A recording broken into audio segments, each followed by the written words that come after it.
Mateja je še vedno z nami. Zbrala je informacije o virusu, ki povzroča koronavirusno bolezen 19. Jasper je v prispevku omenil odpornost proti njej. Ali potem, ko jo prebolimo, ne moremo več zboleti? Naše telo res izdela protitelesa. To so nekakšni vojščaki v telesu, ki nas branijo pred virusom, a še vedno lahko zbolimo. Vemo, da lahko zbolijo tudi otroci. Kako bolezen poteka pri njih? Tudi v Sloveniji se je okužilo in zbolelo že nekaj otrok, a pri tistih, ki so sicer zdravi, torej nimajo drugih bolezni dihal, srca in imajo krepak imunski sistem, bolezen poteka v blažji obliki.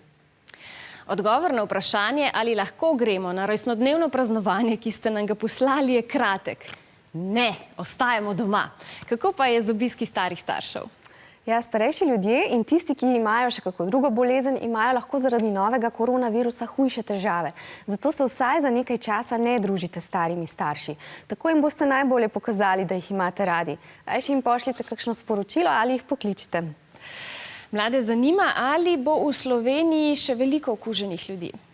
Vemo, da jih je zdaj že kar precej. Ker vsak okuženi lahko okuži še veliko drugih, se lahko ta številka hitro poveča. Zato je toliko pomembnejše, da nas čim več ostane doma. S tem ne zaščitimo le sebe, ampak tudi druge. Virus je najbolj nevaren ravno zato, ker je nov in ga ne poznamo dobro. Hvala, Mateja. Zdaj pa novice.